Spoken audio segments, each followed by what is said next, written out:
Hey y'all, it's Lauren. This week I'm talking about drag, hosting, and performing with Kylie Cloud. This is the Chicks and Dip podcast.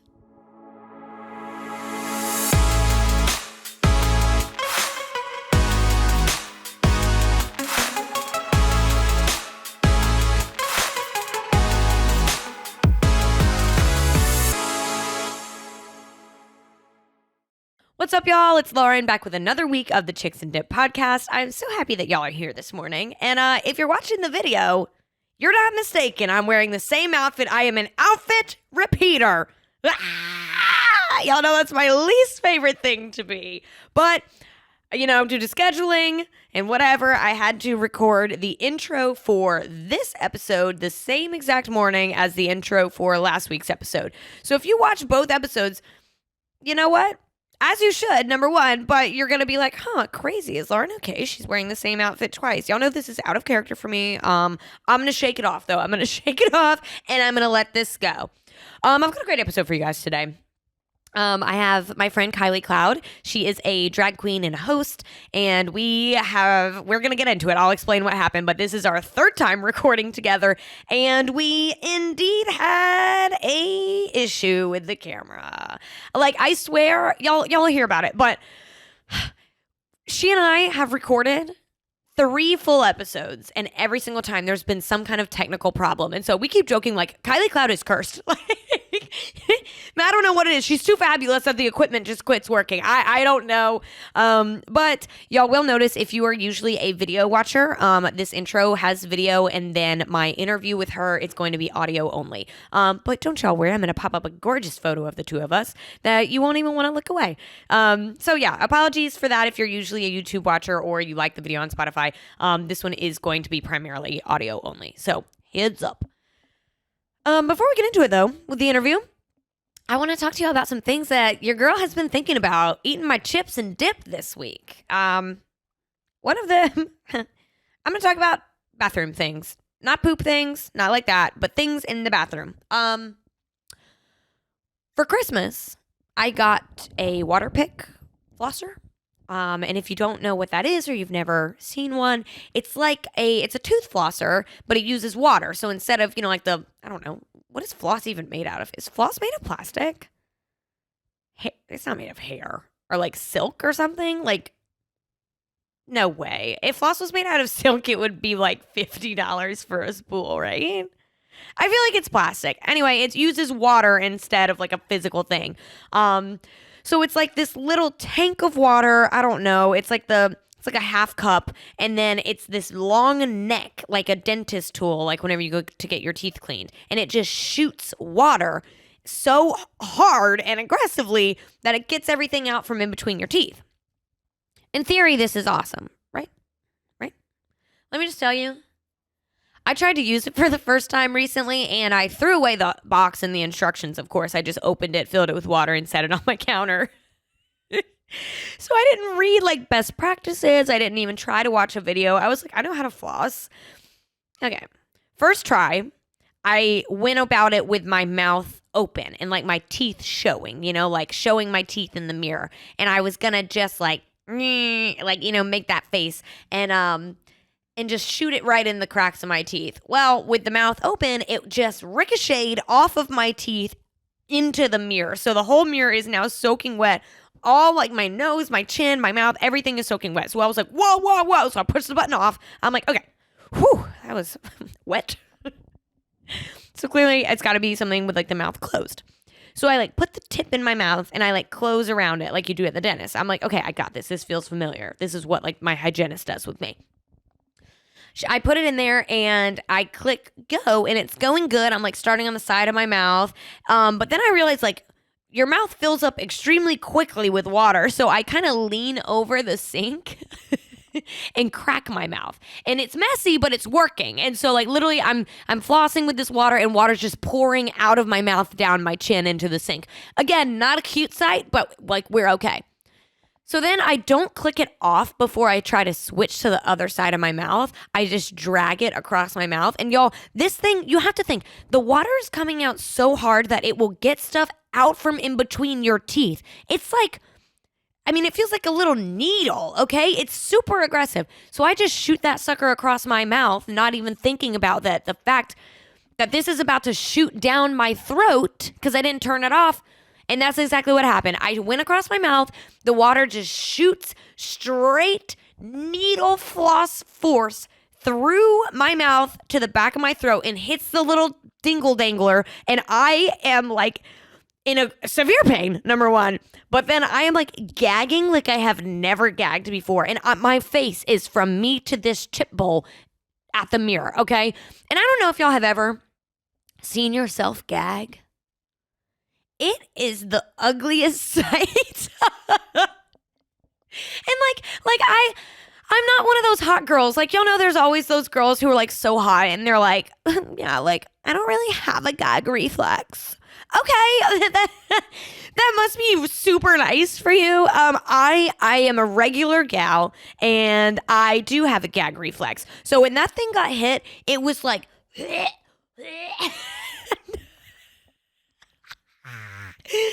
my eyes were just watering.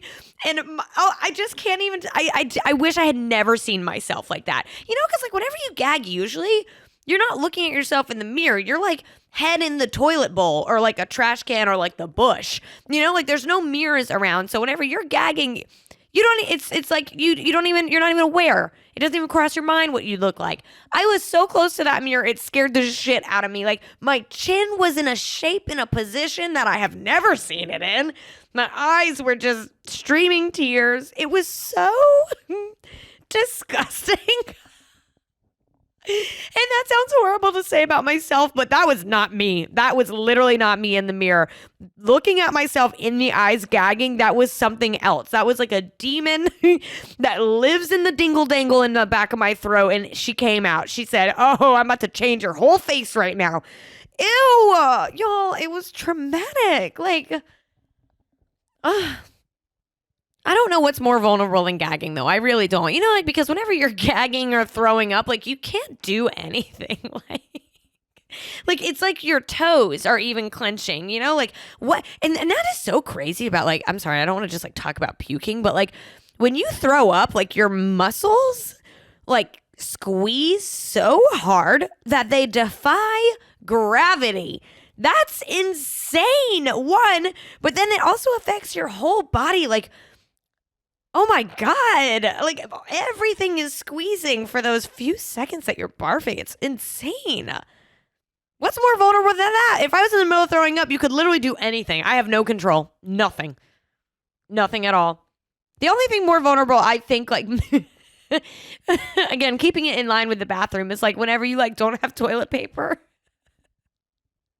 And so you're either left there waiting for someone, that's vulnerable. You can't move. You're just depending on someone else. Or you decide to take matters into your own hands and do the little hobble wobble over to the toilet paper cabinet. That's a vulnerable state. Are you kidding me? Pants around ankles? Ah! That might be worse than gagging.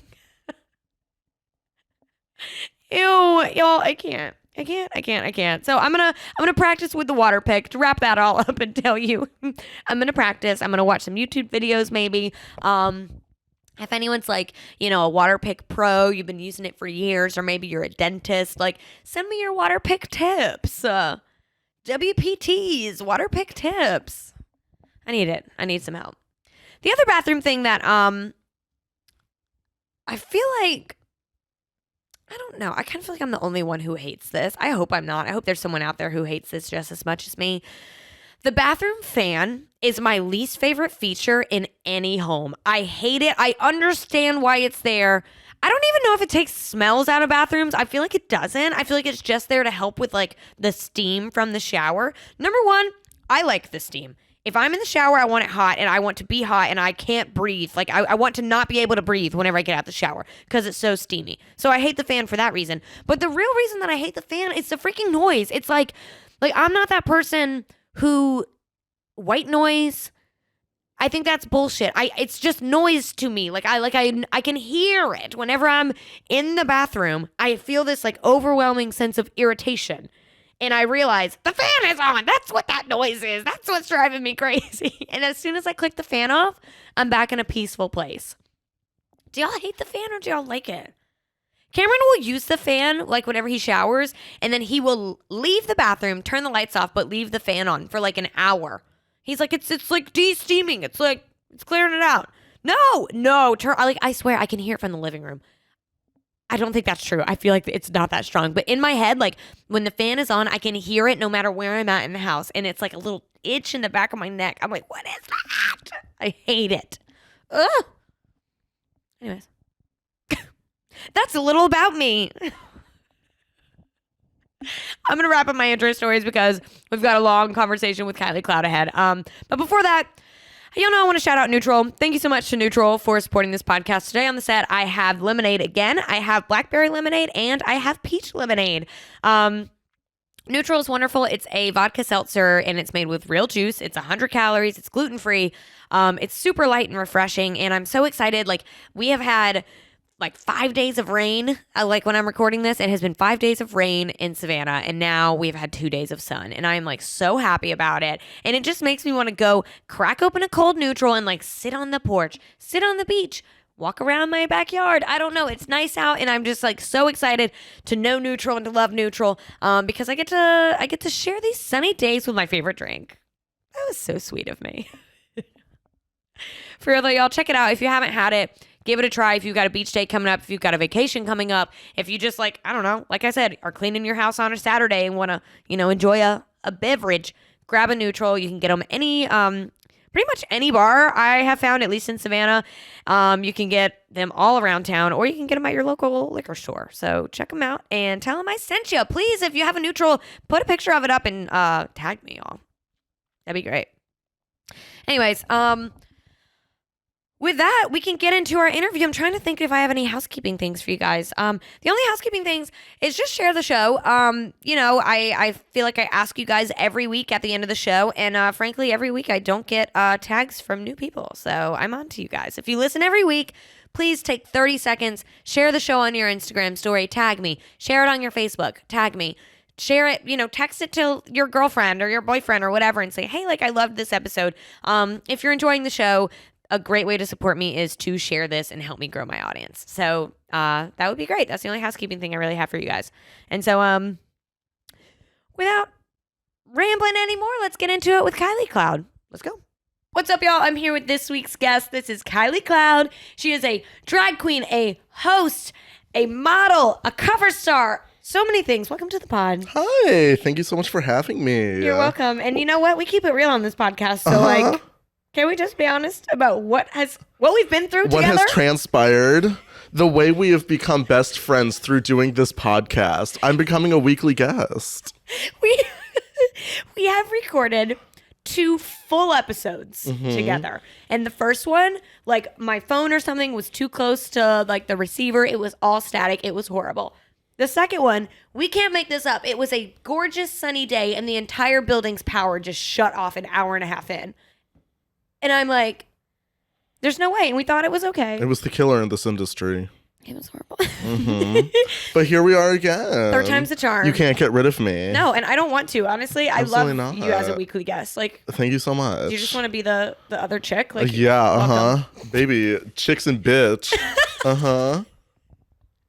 I'm obsessed. The Tifa pods. I know everything about you already, but tell the listeners who you are. Tell them about you. Well, I'm Kylie Cloud. I am a drag queen host, musician, model, all of it here in the local scene of Savannah, Georgia. I started drag under a year ago, but I think that I'm interesting because of my weird style of doing drag that no one else in this city does. And so here I am on this podcast, No one else is doing that I've seen. Absolutely not. No other drag queen has been on the Chicks and Dip pod. No. No. So explain to people, I don't know if I want to start with me seeing you the other night. I finally got to see you perform, and that was like amazing. I know. I had a blast. After 2 times of recording this podcast, you finally got to see me actually in my element. It was, and you were so good. Okay, so let's start right there. Okay. You got to the gig. Describe your experience at my gig. Okay, well, let me start with me getting there. I was Okay. so worried. It started allegedly at 9. Mm-hmm. I was so worried about being late. I was like, I Okay. cannot miss this. I'm so excited. We got there at like 8 o'clock. Okay. And so it was me and Cameron, empty place. And I'm what like, time did I show up?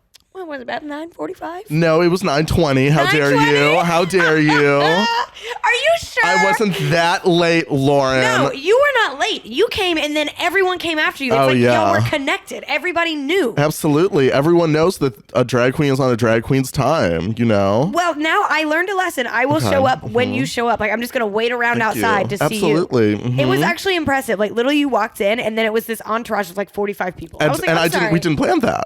We didn't plan that at all, you know? Like, people just know, like, when to show up to an event and when the event starts to pop, you know? I felt like a fool. And the thing is, I'm never early for literally anything, so I don't know why I thought that for this. Actually, that's sweet of me because I was really That's really excited sweet to of see you. you. It really is. Like, that's why I was really so sweet excited.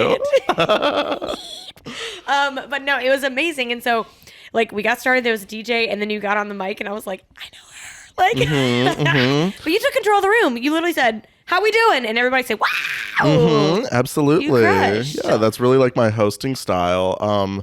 I literally got hired in drag as a host, both based on the look that I have in drag and my personality. And I had never hosted before in my life before I got hired last year.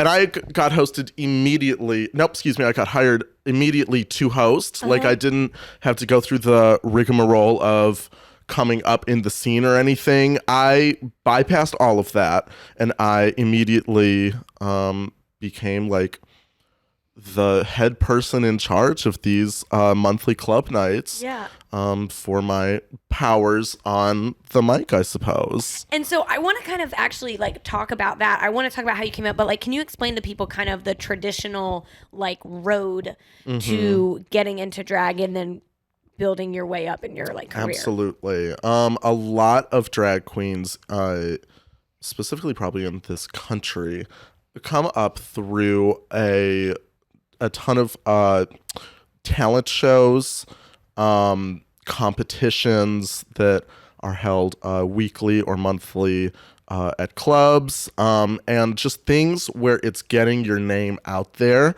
because there are a lot of people who already are hosts, who are already drag queens, who have their weekly club nights, their weekly performances and stuff. And so you, as a younger, newer performer, really have to find your way to that point, because that point is not going to be given to you. And so especially in Savannah, a lot of the people do a lot of like talent shows, a lot of stage performance, so that people get to know them and what their performance style is. I bypassed all of that. The reason that I got hosted was because I showed up at one of these club nights in drag, and my drag style is a lot different than a lot of other people's, and it was exactly what the promoter wanted in the drag scenes here, because I'm really the only person in Savannah who does the style of drag that I do. And so based on that, I got hired for that. So I didn't have to do any of those talent shows. I didn't have to do any of the performances, because I feel like I don't love performing. Like, it's not why I do drag, I suppose. I do drag more to be almost like a socialite, a model, a person who you will see just out and about doing many different things. And I'm not really striving for what a lot of the other drag queens in the city are striving for, which I think makes me different in the city. Yeah. And so can you explain, we've talked before about kind of like the Southern like drag style and how you differentiate from that. Absolutely. So we are in the South. We're in the Deep South. A lot of drag in the Deep South is a lot of pageantry. Big stones, big gowns, big hair, big makeup, big all of it. And it's very almost like Miss America, but on a local level. It's very, the way that you climb up is being the I guess like the best drag queen, but like in small parameters, I suppose. So like all of these things are things that you can have as a drag queen. You can have like a lot of stones, you can have like huge hair, you know, all of these different things that will help you in this specific pageant world. But the reason that that pageant world has really come up in the South is mainly to basically look as much like a woman as possible, because the South can be a lot very dangerous for queer people in general. And so if you look more passable, it's really almost like a safety thing, so that you won't get, I guess, attacked for being like a man in a dress or something. So yeah, I mean, it happens a lot, and that's just the South, which is why you see these huge differentiations between Southern drag, which is more pageanty, and like Northern drag, so like New York, which is almost more like club kid, more I guess a little bit more diverse and a little bit more interesting, because they have room to sort of explore like random creative parts of drag, rather than having to almost worry about the real world aspects of them doing drag. Yeah. Can I ask you, this is probably a stupid question, No, and it's this is one that I fine. haven't asked in the last two recordings. Really? My brain is working today. So like what you just like talked about, just like regionally, and like, you know, there's just like safety and all that kind of thing. So like, I've lived in the South my whole life, and I don't think that I have like seen a drag queen out and about like on a night out, not whenever like when she's not performing, like she's just at the bar with me. Like in places like New York and big cities, like, is that happening? Oh yeah, there's a lot of photos of just like drag queens taking like full drag, just like this, taking the subway to their gigs. So just casually like on the subway to their gigs, and that's like a very normalized thing, because I think in places like New York, you just have like tons of people going tons of places doing tons of things, right? And even if they're not going to a gig, like going just like out with their friends, like maybe. I mean, drag is so hard that if I'm not getting paid to be in drag, or if there's not something in it for me, I'm probably not going to do it. You know, like it's such a time suck and like a money suck that like if I'm not going to get something from it, I'm probably not going to be in it. Gotcha. So if you see a drag queen out and about, they're probably going somewhere where they are going to be handed money. Gotcha. You know? Well, that's what I was wondering, because I'm like how? I mean, like how like normal and like outside of like, you know, like a performing setting. That's what I was like kind of wondering. You know, like I'm not very. I mean, if I was gonna get dressed up just to go out and like wasn't getting paid, like I probably wouldn't wear a wig. Gotcha. You know, a wig is a little bit of a hassle to wear just to go out like drinking and clubbing with friends. Like I would probably wear something cute, but I would also try to be a little bit more comfortable than if I was, you know, like I wouldn't be wearing 10-inch heels just to go to the club. Like that's not happening. We're not flooring it like that hard. No, girl. No. Unless I get to the club and someone immediately hands me a check, it's not happening. It's done. That makes sense. Absolutely. That's what I was like how far behind are we? Like, fuck. No. Okay, got you. And so can you explain to people who may be audio only, like explain like your makeup style and like your look? Okay, absolutely. So I tend to veer more towards, I guess what I was saying, almost like a northern style of drag. Not pageanty at all. Let's start here. A lot of drag queens are doing drag to look like a woman. Right. And drag is basically the art of gender and the art of gender expression. And so it's basically you working to become a different gender, if that makes sense. Yeah. That is similar to me, but I like to do drag for the colors, the textures, the shapes, things that I cannot do just every day in life. And so I like to look as like strange and odd as possible, because I can't really do that, you know, like going to my normal day job. And so I like to do whatever I can that I can't in daily life. And so a lot of my makeup is big, over exaggerated, like my lips are drawn on my mustache line. Like everything is very, very big. And I think references, I would say, are a lot of like runway models, like Vogue covers. I like weird makeup. Like I love, there's a makeup style that started coming around probably in like 2019 or 2020, where it is like abstract makeup so Yeah. that facial recognition cameras can't see you or like recognize you, and it's just shapes on the face. Like it has nothing to do like with your facial structure or anything, but like makeup styles like that interest me a lot because it's not the normal like, oh, I'm gonna be as pretty woman as possible, which is what a lot of drag queens really want. I tend to look around the room and see what everyone else is doing, and I tend to go in the opposite direction of those styles because it makes me more unique and a little bit more memorable. Yeah. I just like love what you said about like your makeup and the shapes. Like if I was trying to describe your makeup, the looks that I have seen, like geometric is an adjective that comes to mind, like you have like triangles like in like your eyeshadow right now. Like it's cool. And it's not like that like super like, I don't know. It's not like the super soft blended look. Yeah. Thank you.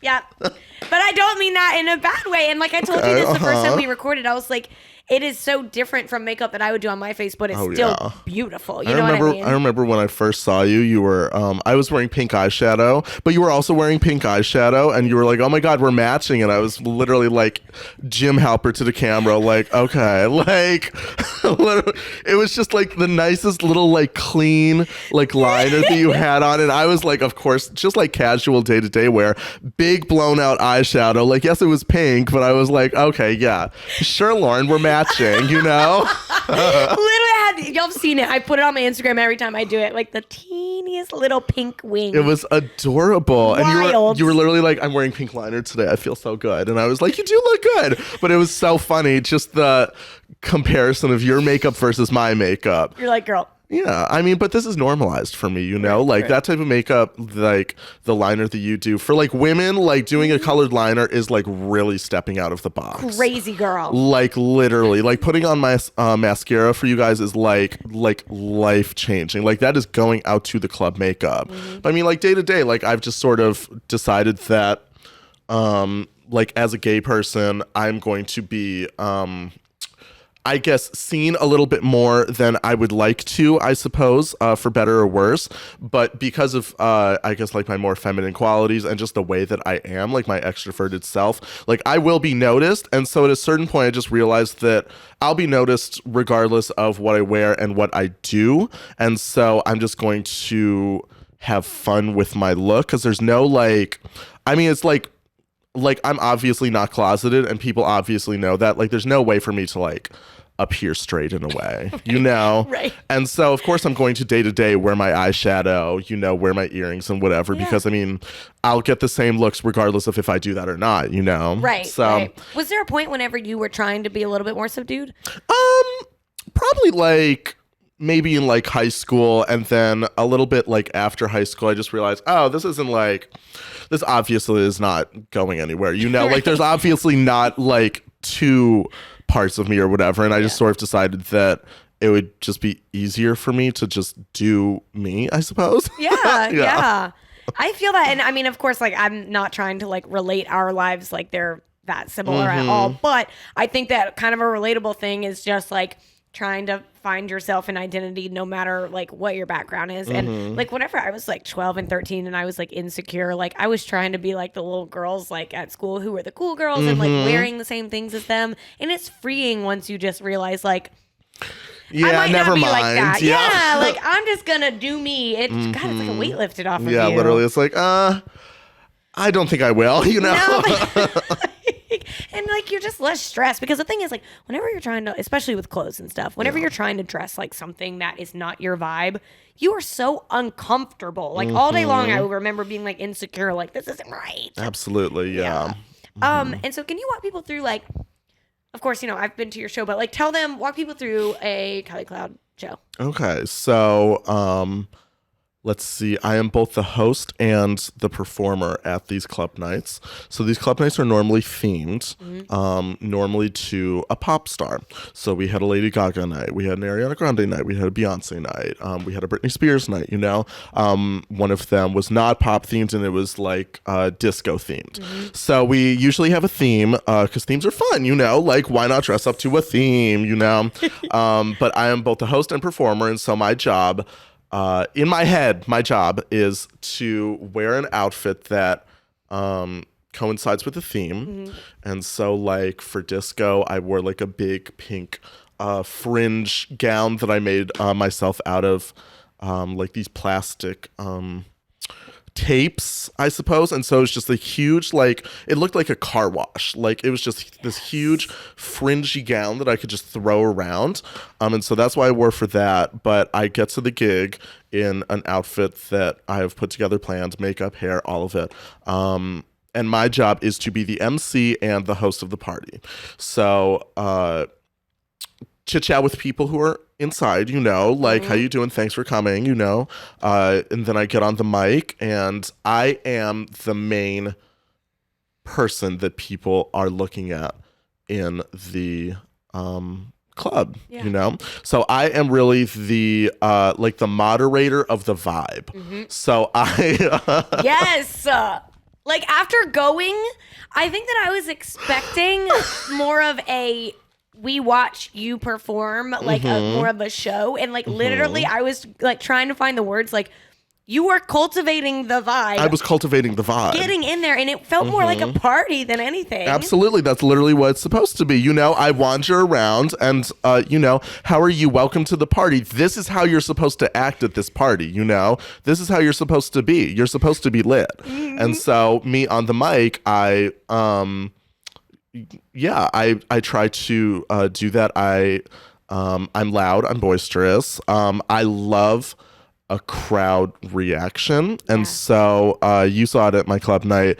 A lot of call and repeats, whatever that is. So like I'll say like, hi everyone, I'm Kylie Cloud. Everyone say hi Kylie, and I get everyone, hi Kylie. I get everyone say hi Kylie, and everyone after months of doing this, like people sort of know my shtick, and they like love it and like learn to like, oh my god, like we get to respond, Aww. And so people really really like that aspect of it, and I like to keep it quick. I have seen too many people who are on these mics who are speaking and are taking too much of the time, because I know that after they get off the mic, someone's about to perform, so I'm about to speed things up, about to say hi, welcome, here are maybe some people I can point out, everyone say hi to the venue, hi venue, I'm Kylie Cloud and I'm about to perform. Is everyone ready for a performance? Yay, like I'm trying to get through it. I'm trying to get everyone lit, because what they're about to see is a drag show, and a drag show is not a sleepy entertainment. No. A drag show is lit. It's loud music. I'm in a wig. I'm wearing glitter. I maybe have a nail on. I'm in very uncomfortable shoes. You will be excited to see me, like that's what I'm trying to cultivate. Well, you did it. Thank you. I had a bitchin' hangover after the show. I really did. I woke up. We can talk about this now. This feels right. I woke up with the biggest pit, because like I knew a handful. I didn't expect to know so many people via like the gym and Cameron. Oh yeah. Which I mean, like your boyfriend was there. Yes, he was there, and Cameron, he's an Orange Theory coach. Oh, Everybody knows lit. this. He was so lit. I was so lit, and like all of these people were walking in. I was like, I know you from the gym. I know you from the gym, and so I got so excited. And then I was so lit, and I'm not going to say his name, but somebody walked in. We'll call him. I don't know. Give me a name. Give me a name. George. George. Who is that? Who is that? Somebody introduce me. George comes over. George, as soon as you walked in, I said, who is that? He is so hot. I just deadass said that to somebody. I don't know this George. I don't know him. Walked in and I just said, he is so hot. And I just went over and told him that. Yeah, absolutely. I was acting up. I like just was on like a social high, and it was so fun. Absolutely. That's what happens. God. It's so funny when you go to these clubs and you realize that you know a lot of people, and you very suddenly realize that being at the club is like a community. And like you do know a lot of people, and a lot of people want to have that sort of sense of community that you walk into a room and you know everyone there. Yeah. At one point you literally asked me, so how many people do you know in here? And I was like, basically everyone except for these people who are from out of town. Yeah. These people from out of town just stumbled in here, but all of these people knew about this event and knew that I would be here, more importantly. And so I wouldn't go to a gig if I didn't like the queen performing. And so I'm going to assume, because all of these people are in the room, they are excited to, number one, party, dance club, number two, see Kylie Cloud. Hell yeah. Because they know what to expect from my hosting on the mic, and they know what to expect from my performing, and so they are there to see that. Yeah. Do you think that it took you a while to like cultivate that community, or do you feel like people see you once and have a good time and they're like, I want to go again? I think that drag especially is something that you see once and you realize that you're hooked on. So if a queen does a very specific thing, you're like, oh my God, I've never seen anyone do that before. I have to come back and like see this person again, you know? Yeah. Like I'll perform twice and people will still ask, do you have another number? Are you performing again? And I'll be like, no, that was only 2, you know, but you can come next month and see me. And so like, that's how you cultivate this experience, and you tell them, oh, I'm on Instagram and I do this same stuff on Instagram too. Like I'll post videos of me like being a diva and whatever, and getting into drag. And so they can get that experience not just at the club, but I mean like if they really want to see the full experience, like they're going to come back and see me, you know? Totally. Yeah. I felt hooked. I could have watched you do like 5 more. Like really, I was like, this is so fun. And whenever at the end of, I think it was the second one, whenever you threw all the money, I was like, oh yeah, there are videos of you filming me but screaming in the background at the top of your lungs. They're the funniest videos. That's what I had a pit about. I was like, I was too excited. I needed to calm the hell down. Like, it was perfect. That is how you were supposed to act at a drag show, though. I never ever want to be in a room where people are not excited to see me. You know, it is the worst feeling for you as a performer to like be feeling yourself and like be a little like diva and whatever, and look over and someone's sitting here like this. That's so lame. So lame. Okay, so terrible lame. So you had the perfect reaction of just screaming at the top of your lungs. It was perfect.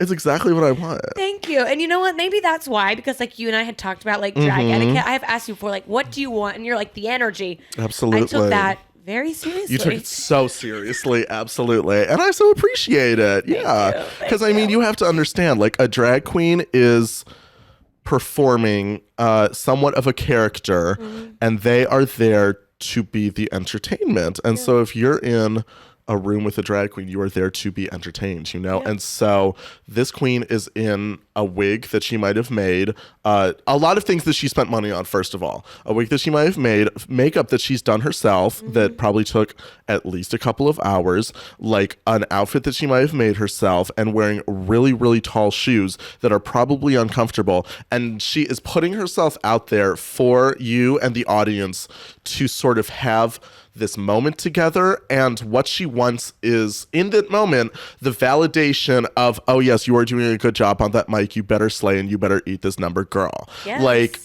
that's what I want, and I want that excitement to build through my hosting so that when I perform, it's like the high. Like everyone is on that high. Like ready to explode. Absolutely. Everyone is ready to be entertained, you know? Yeah. So that's exactly what I want. You crushed it for me. Like really, you crushed. I had a great time. Thank you. I really did. And so this is something else that we have talked about before, but I just love this conversation. 2 parts: the before and after of seeing you in drag.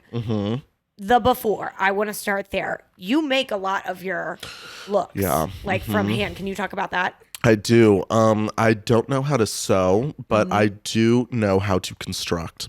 And so I am very interested in unconventional materials. And so I have made gowns out of trash bags. I have made outfits out of like plastic drop cloths. I've made an entire outfit out of CDs that I've chainmailed together via book rings. That is the heaviest and loudest garment that I have. And then I made a hat to go with it. And so it's about like 3 feet in diameter, maybe.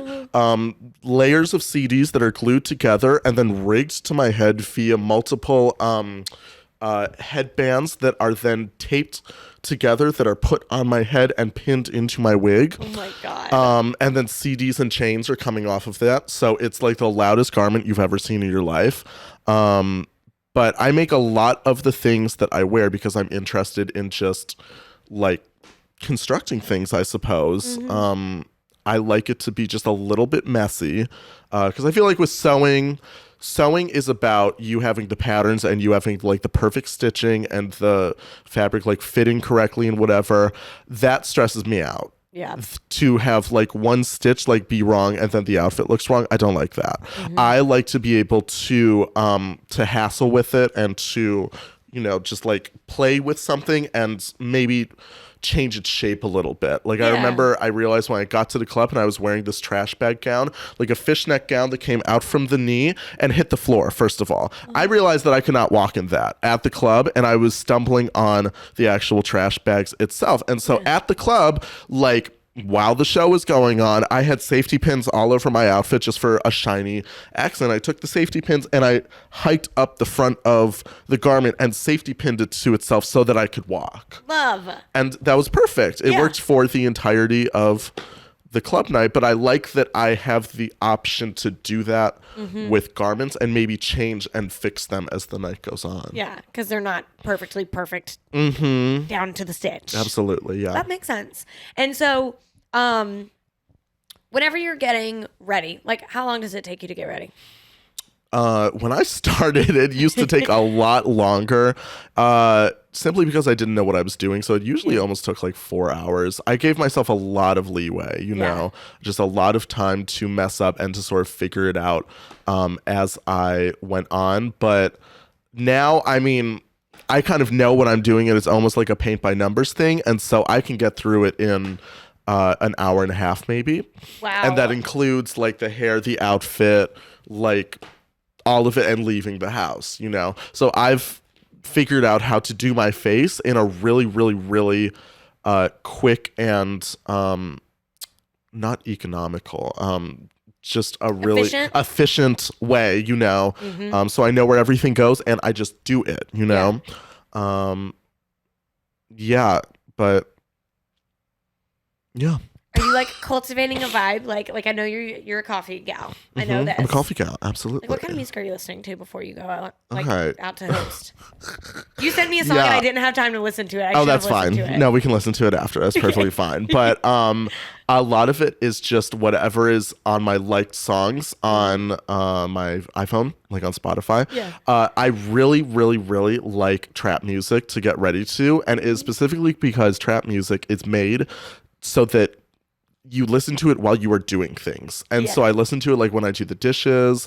I listen to it like when I get ready, like when I'm doing my makeup. It is specifically made to be like background noise so you get things done, basically. I love to work to like some mumble rap, you know? Like I don't understand like a what Playboy they're Cardi. saying. Yeah. Yes. It's just like the beat. Yep. And it's just, you know, an hour and a half, get it done and move on. It's great. Absolutely. Talk to me about the shoes. They are so tall. Okay. Yeah. Well, these are 10-inch pleasers. Holy moly. You can get these on Walmart.com. You can get these I don't know, probably on Amazon. I haven't checked. Yeah. You can get these really like wherever shoes are sold. I mean, the thing about like a lot of shoes that drag queens wear is that they are very accessible by the public. It's not like some secrets that we're all holding, like we're holding some like black market website for drag queen shoes. Right. Like I literally like I get these off Walmart.com, you know, because pleasers. So these are stripper shoes. We'll start right there. These are like pole dancing shoes. These are shoes that you will see at a strip club. I mean, like yo, they are so tall. Absolutely. I'm 6'7" in them. Oh my God. I mean, they're 10-inch heels with a 6-inch platform. Are they hard to walk in? Yes. How absolutely. did you learn? But trial and error. I mean, I want to hear about the error. Like, I've only fallen in like ate shit in these once, and it was at the club. Let's set the scene. Okay. There was a performer performing, and I had to go, you know, get the other queens together. Hi, are you ready for your number? You're going on after this, whatever. Me wandering around the club while this other queen is performing. There's a video of this drag queen performing, and I am walking in the background. And then I think what happened is I stepped on a very slick piece of wood, and it started teetering like this. And sometimes I can catch myself, but here's the issue: the other one also started teetering, and so I just decided in the moment, no, it's just easier to go down, falling from grace 6'7" all the way to the floor of the club, like on my back, like splayed like a fish. Like everyone was like, "Oh my god, are you okay?" I was like, "I'm perfectly fine. Okay. I only lost one nail. I'm Oh good. my You know. Thank you so much." But I mean, it's really just about like bending your knees and breaking your fall. I don't know what to tell you. You know. I love the decision in that. You're like, it will be better to just go down. It was literally like, you know, when like people are in car crashes and they're like, oh, like it went in slow motion, you know? That's exactly how it was. It was the feet, the ankles giving out, and me in that moment going, oh God, I have to fall. I'll just fall. And it's just like in that 1 second of me completely eating shit, making the decision to eat shit, you know? Oh my God. I love it. But I think I learned how to wear these shoes because I started wearing shorter heels and I just worked up, I guess. Yeah. Practice. But that's also not really true because my first pair of heels is like 6 inches. So. Oh my Lord. Oh no. That's. Those are not casual heels. No. These Absolutely are though. not. 10 inches is super casual. Yeah, very like, cash. Yeah. Very cash. Just every day. This is just like a nice, like, you know, like I'm hosting for 5 hours at a club shoe. Oh, no way. Like, yeah, absolutely. You have to choose a place to stand or sit and commit to that bit. You have to commit to the spot. Because you can't be wandering around. You have to make everyone come to you, you know? Hi, Kylie, how are you? And you have to stand right here in the corner. You have to make them walk to you. Love it. Absolutely. So, speaking of 5 hours, so I want to then go back to after your show, after your hosting, after your gig. What are you doing afterwards? Eating, like, copious amounts of food.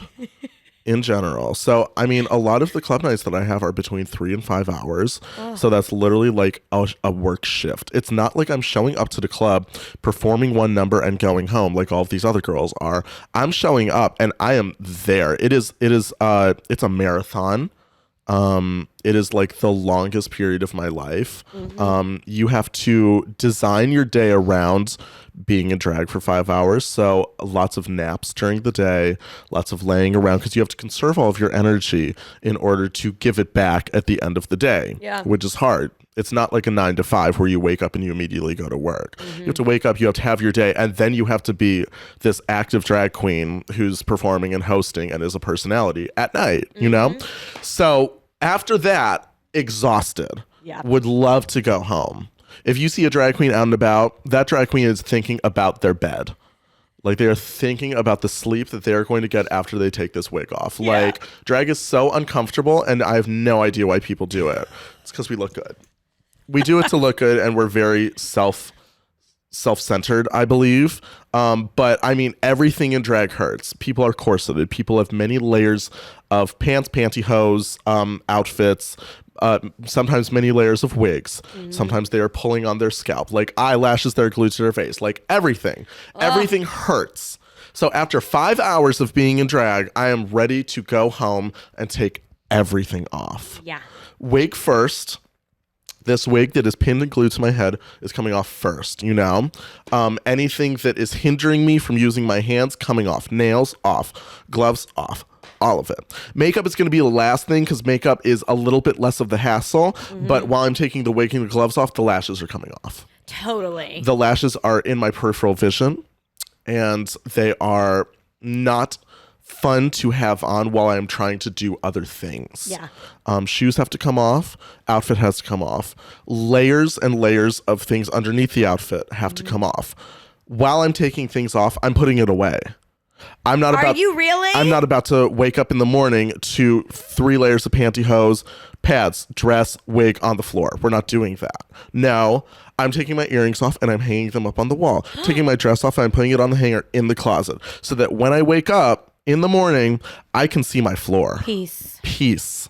And that night, done, you know? God, that's so good. It's absolutely lovely. And you're hungry this whole time too? Well, sometimes I'll take a break to eat. So sometimes I'll take off my wig, take off the nails and eat, you know? Mm-hmm. Like that's my dinner. That's my dinner time. Yeah. If I'm at the club from like 8, 9 o'clock, it's 2 a.m. and that's my dinner, you know? Like I will be eating pasta. I will be eating dumplings. I will be eating salad. I will be in that dining room, like on Instagram, looking at pictures of myself that people have taken from the night.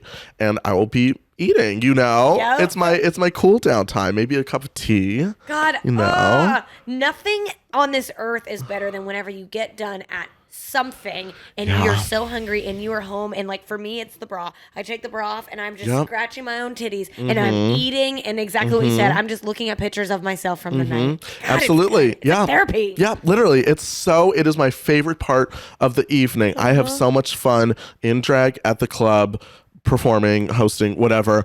The most like S tier of the evening is getting home and taking the drag off. Yes. I love it. Oh my gosh. I don't know where I want to go from there. How do you like how do you relax? Like what's your I favorite like way to make cool music. So I make like electronic music. That's something that I've been doing for like over a decade. Like Yeah. a long time. I've just casually been making electronic music. And so I love to relax in bed, but I've sort of realized over the years that if I am physically uncomfortable, then I cannot dedicate my thinking activity to music. And so I have to lay like on my back, like propped up in order to make music. Like Really? covers or no covers, something. I have to be the most absolute in my bed physically, like no tension in my body. No tension in my body, headphones on, making music so that I can dedicate my entire self to making this music in front of me. Because if I am uncomfortable while making music, the music will not get done.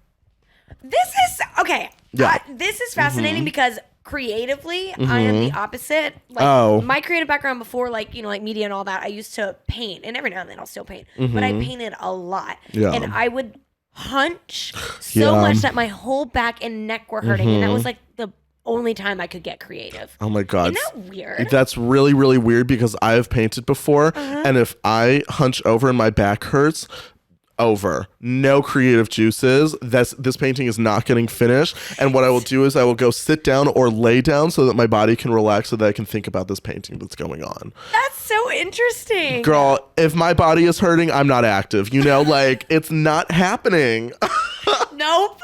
Absolutely not. And so, with you making music for so long, is that how you got into performance?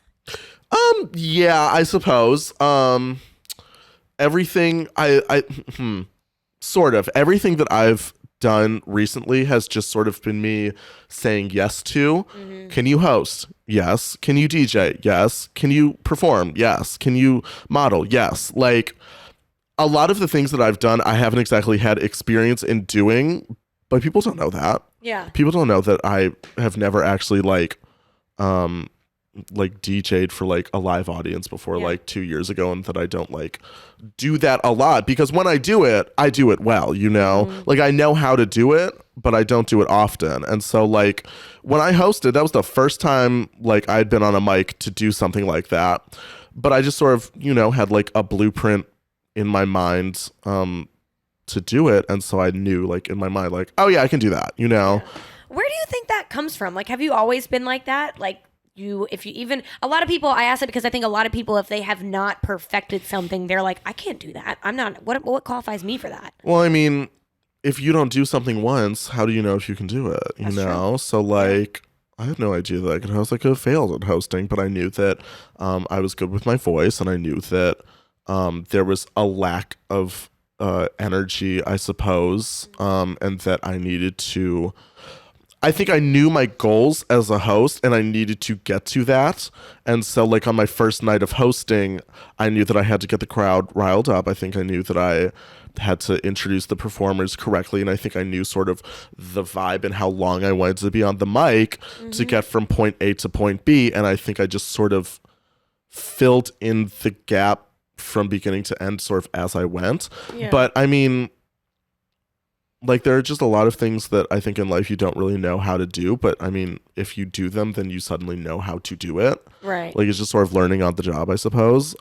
Music I was taught, so that's sort of different. But, I mean, like, a lot of the music that I make now has just been sort of trial and error of, oh, I want to sample this. Oh, I want to do this type of song. Oh, I want to release this album, And so it's just been sort of, like, doing me exactly how I wanted, and like a lot of experimentation. Yeah. And like especially in drag, like I'm sort of newer to drag, and so obviously I do not look, I suppose, as good as I want to, but I know sort of the steps that I can control now in order for me to look more how I want to look. Yeah. You know? Well, I mean, it's all practice. Like, I feel like, of course, you can't just like try brain surgery and do brain surgery. Yeah. But like creative things, the only way to get good is to try. Yeah, literally. know? Because, I mean, you're always going to start off bad at something. Totally. And, I mean, you're not going to get good unless you do it, which is like, I think it's something that I've learned just doing things. Like, I haven't been to college for anything just because I sort of thought like anything that I would go to college for, like I could just do now, you know? And so like why spend tens of thousands of dollars to spend 2 to 4 years in college when I could just do that end product right now, even if it's poor, like poorly done. But I just sort of realized that a lot of things are more in my control than I thought they were. Yeah. Yeah. I love to hear people talk about college because everybody's experience is so different. Like I think in the last 2 years of college, I learned skills that like I needed to do like my current job and my like former job and stuff. But like the first 2 years, I think I don't want to say they were a waste because socially they were so good for me. Yeah. But it's like exactly what you said. A lot of things that I was learning, I wasn't getting to try and experience and experiment. Yeah. The first 2 years, it was just talking about it, never actually trying the things. And once we started to try the things, that's whenever I was like, oh, I'm learning. Like, yes. Really? So I think college is setting you up for skills that you don't already have, but I think more teaching you how to learn before then teaching you the thing that you are about to graduate in. That's sort of what I gathered from college. That's you perfectly said it. I feel like that's what my first 2 years were. They're like prereq is like I guess the fancy name for that. Oh. Yeah, it's like learning how to learn. Learning how to learn, literally, yeah. Yeah, that's why I had to take a statistics class. I don't need math in my day-to-day. But it's teaching you how to learn statistics. Yeah, exactly. And so something that you and I have talked about before that I think is really cool about drag is that it is like you can bring anything into it, like it's like if you want to sing, you can dance, you can do whatever. Is there like are there requirements or is it really kind of whatever you want to make it? Drag is funny because there are basically no requirements. I think there are specific requirements sort of to be a drag queen in a way. I think there is it's almost more like social presentations rather than artistic parameters. Right. It just sort of depends what style of drag you want to go into. So like if I was to do pageant drag sort of requires a more like polished, well-looking, like a lot of things have to be like finished, like if a nail is not glued on correctly, that's like points taken off in like a pageant, Like if you can see the lace in your hair, that's like points taken off. So it's like different cultures of drag have different parameters of the drag. But the interesting thing about drag is that you can choose really what type of culture you're going for. Yeah. So like I obviously don't do pageant drag. I'm a little more grungy. I'm a little more I guess punk and edgy and a little bit more outside of the box, which is not a bad thing. It's not like a bad thing to be pageant because the people who do like really, really, really good drag, they are really, really, really good at that style of drag, So that's sort of the drag that they've wanted to do, and they are doing it well.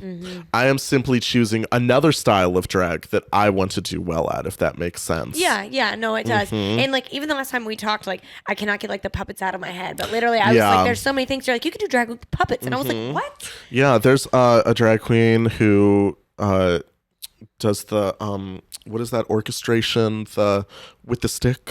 Oh, the harp or the cello? No, when you're at the front of an orchestra and you're directing the orchestra. The harp. The harp, yes, of course. That's not right. Fuck, what are they called? Like Maestro. Maestro, yes. Yes. A drag queen does that. There's the drag queen. There's a lot of drag queens who do things with puppets. So they will like literally hand make the puppets and then perform with the puppets, you know? I mean, like drag is such an open-ended thing that really what makes you as a drag queen interesting is finding things that no one else does. And then you are suddenly that person who conducting. Maestro.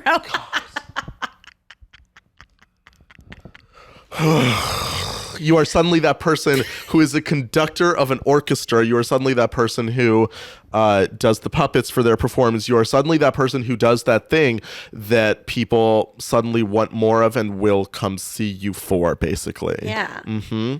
How long, I feel like I should have asked this first, but like how long has drag been around? Like what's like the history of it? Well, I mean, the more modern style of drag that I think people really have begun to see more is, I would say, probably there's a lot of different, I guess, phases. So drag has been around forever, basically, in multiple different forms.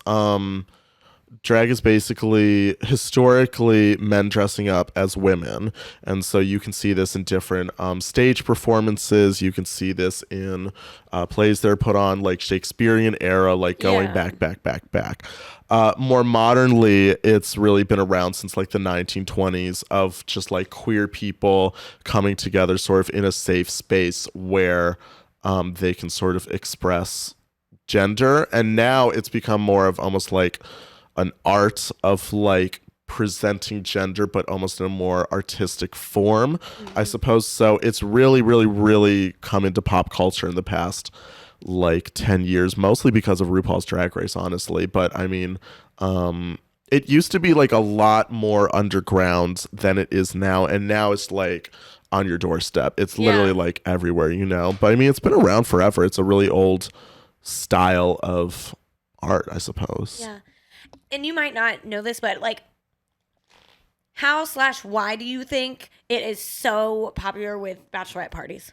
I think that bachelorette parties like feminine men, and I think that they like the flamboyance of drag. I think that they like. I think that they almost like the pageantry of it. Like, oh my God, like, look at your hair. Oh my God. And like, you have like the stones and like, oh, you're so tall and like, you're so beautiful. And I think that it's almost like, maybe like a way for like women to like connect to men in some way. And so like men performing as women or like performing gender in other ways is suddenly like, oh, like, almost like you're one of us now. Like I think it's like almost cultivating a community in a sense that like bachelorettes finally can sort of have, I guess. Like I think that a lot of women want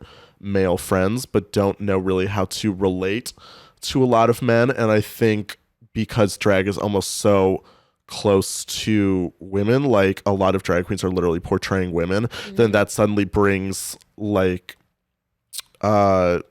male or like masculine people like much closer to women than ever before, because like, oh, you know, like they go home and their husbands are out with the cars and whatever, but like this person is like portraying like things that you have grown up with, and like, oh my God, like you grew up with the Britney Spears CD too, like things like that. And I think it suddenly becomes like a lot more relatable than any other like male figure in their life has become before, which is why I think they really like it. Yeah. That makes a lot of sense. And I've also, I mean, I've done the last bachelorette trip I went on, we were in New Orleans and we went to the country club down there, and it was like so fun. It was, I mean, amazing. And I mean, it's an entire building and the whole thing, every table is a bachelorette party. Oh my God. Yeah. And it's crazy. They have like an intercom system down there, and all these bachelorette like groups, they call the bride's name only, and you have to wait outside and they let you in waves. It's 2 hours. You got 2 hours to eat and do the show, and then they shuffle everybody out. It is a spectacle. It was so cool. And they're not fucking around. Like whenever we were done and the show was over, they're like, finish up. No to-go boxes. No, get out. We got bust the table, sister. Yes, it was so fast. But I think about like why it was so fun specifically with like a bachelorette group. And it's like the whole point of a bachelorette party is it's like your last hurrah with your girls. Like Yeah. it's very like you and your girls centric. That's Yep. the point. No dudes around. And so Yep. it's like, for me, at least in my experiences, we have been on like feminine level 1 million. Yeah. You know what I mean? Like we are here Girly for girl time. girly girl shit. Yeah. And so it's almost like for me at least, whenever we saw these drag queens and it was like very pageantry style, Yeah. it was like It what was I in New wanted Orleans, to like- be. Yes. They were what I wanted to be on this trip. Yeah. Because, I'm like wearing my sparkliest outfits. Yep. I brought fake lashes for this trip. I'm wearing the Yep. big like sequin cowboy hat. Yep. And then I see literally what I wish I was. And I feel like that's why, like specifically with bachelorette trips, it is like so fun. And I'm just like, Yeah. obsessed. I Like, think that a lot of women in this world are taught not to be as flamboyant as possible and like not to wear the sparkly cowboy hats and to like like a little bit of conformity in the world. I think that's sort of what a lot of women are taught. And so when they see a drag queen who is in the biggest hair with the biggest jewelry that you've ever seen in the highest of heels, that is like feminine level like 150, and I think that's what they relate to, that is what they have always wanted to be but always told not to be, and then someone is doing that. Yeah. That makes a lot of sense. But let me blow your mind here. Like, me. anyone can do drag. You could do drag. Really? You as just like a woman can do drag. Like the drag culture and drag I guess parameters, like you do have to wear like a lot of makeup, and you do normally have to wear like some sort of fake hair to, I guess, sort of be considered drag, and you have to have a viewpoint. So like, oh, you're going for like Katy Perry 2006, like I Kissed a Girl era, like great, that's what you're going for. Like that, once you have sort of an aesthetic to go along with you, it literally does not matter who is doing drag. Like you could literally dress up as that like huge feminine figure that you've always wanted to be, and that could be your drag character. You have to sort of do parts of drag that are drag, but like literally anyone can do drag. Like it's not just like a male only thing. I feel like, and correct me if I'm wrong, but I feel like that's probably a misconception about it. Oh, absolutely. Like, does everybody think it's only gay men who do drag? A lot of people who don't know drag, I mean, like a lot of queer people know that like drag basically became big. Like a lot of the drag queens are trans people, and so it is people who are trans normally transitioning to be a woman. Gotcha. And so doing drag is that heightened version of femininity that they cannot normally be, that they can now be and be celebrated for on this stage that they can't be day to day, and they are really celebrated for all of the parts that they are ridiculed for as trans people out in the world. And so a lot of people now for some reason are saying that like trans people can't do drag because they are already like becoming women, and like they're cheating. Yes, absolutely. It's been going on for like years, because they think that because they're on like the hormones and on the surgeries and whatever, and like actually transitioning, that is cheating in drag.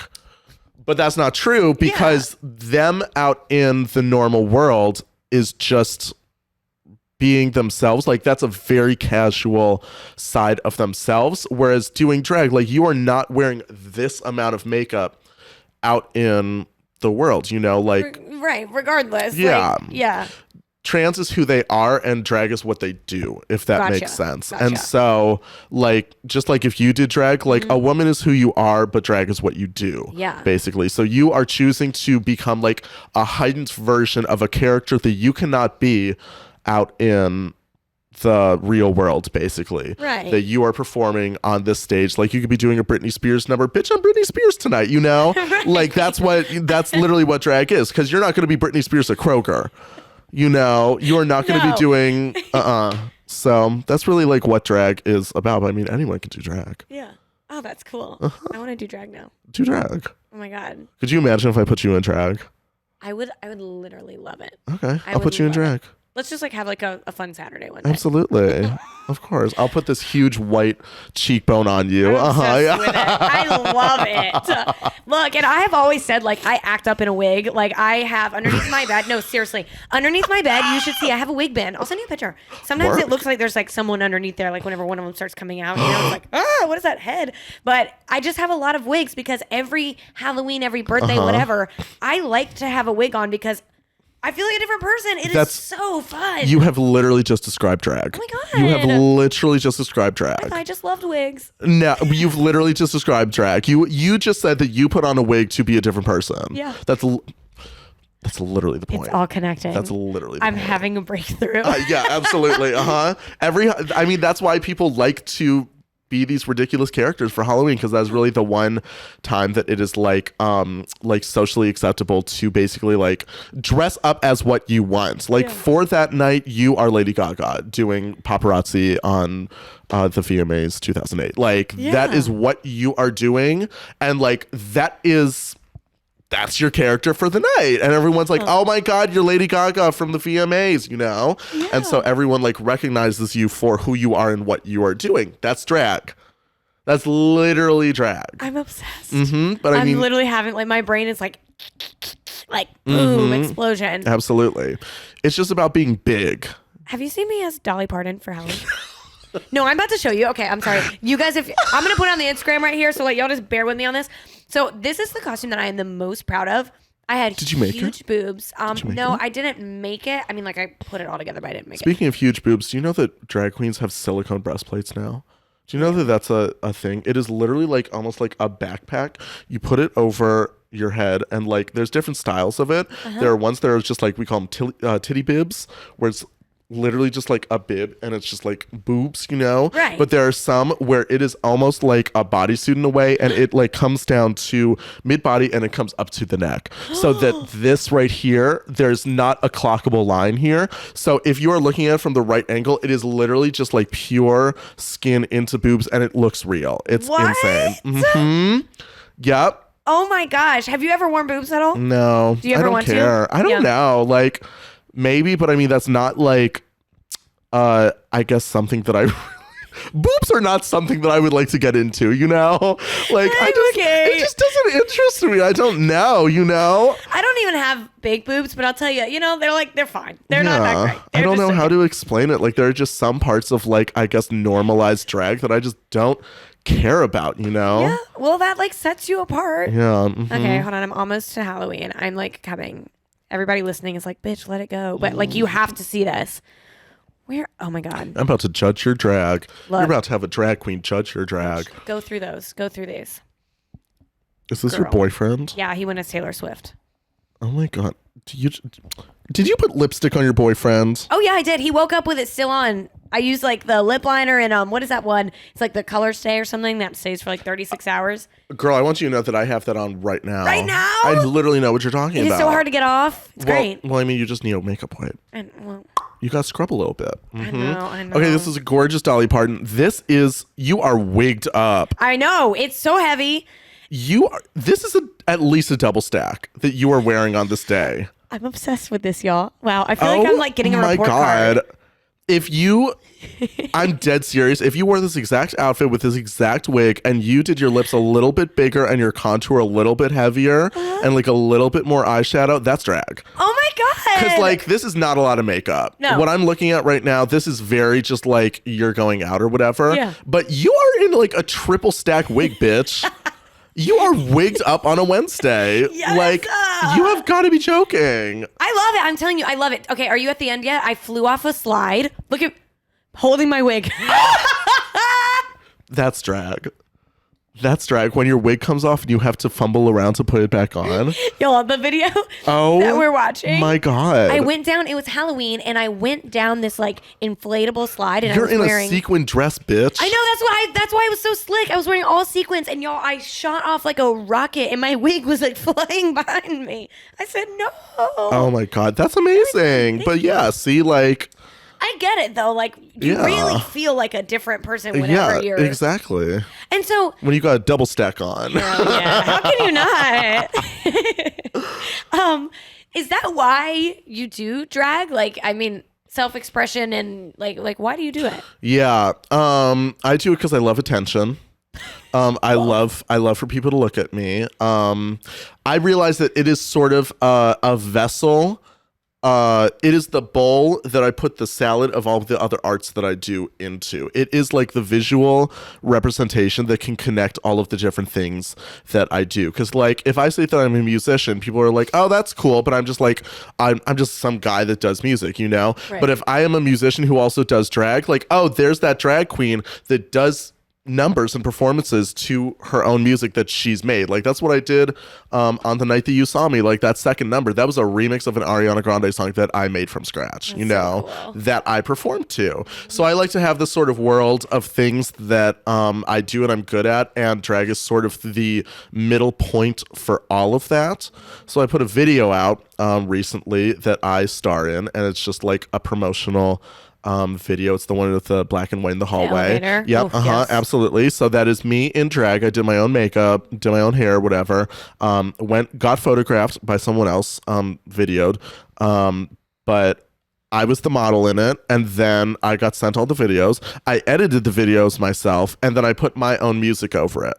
Love. That's the part about it that I really, really like, is that I have control over basically everything. Control over how I look, control over what I wear, control over how I come off. And I think there's a lot of parts in life where you do not have control over anything at all. And so that's why, like this past gig that I did, I really, really loved being the only drag queen at the gig, because I was the host. I chose when to go on the mic. I chose when to do the numbers. I chose what to say, you know. I chose the numbers that I did. I even made the numbers that I did. Like those were my own mixes. And so it was really like a Kylie Cloud run show, and I had full control over it, you know. And I love, love, love that part of it. Yeah. And I think that's really like why I really like drag, I suppose. Yeah. Do you think like ever 20 years from now, like do you think that you'll ever be someone who wants to just show up when it's time to go, or do you think you'll always want to plan every little detail out? You mean like show up to like your gig, you know, or like the photo shoot? Like I think about talent, like, you know, I've got the television background, and like whenever you start as a reporter, you're on air, you're writing your script, you're editing your stuff, you're doing it all. And then as you get bigger and bigger and get better and better jobs, eventually you just show up and someone does your makeup and other and you people go. do that. Yeah. Oh yeah. Do you think you'll ever want to be at that place, or you think that you like Absolutely. I think that's a really cool place to be at, because I think when you are at that place, you are such a big, I guess, personality and celebrity that people already know you. Yeah. And so people know that you're relying on everyone else, and everyone else is sort of relying on you. And so everything that I just said about having control, I'm not going to rely on people now, because I am not big enough that like I'm such like a big celebrity. But I mean, like if I was a celebrity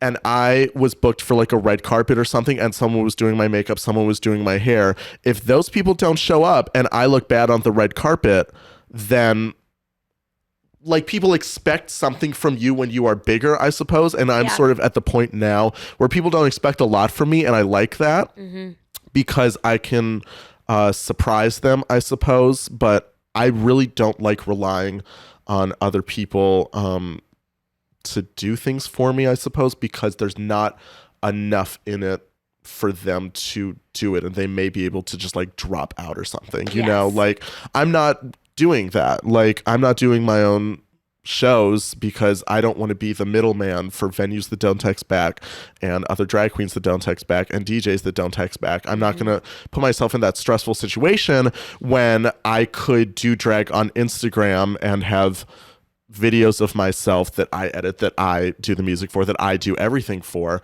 because it means a lot to me, but it may not mean a lot to other people, which is why they may not show up, you know? Yeah. So oh my, I just think like creative jobs, especially, like that is, it's like the circle of life, you know, it's like how it goes. You've got to do it all yourself because no one cares as much as you. Yep. And then ideally you get to a place where people respect you so much that they will not fuck this up because you are a big deal. Yep.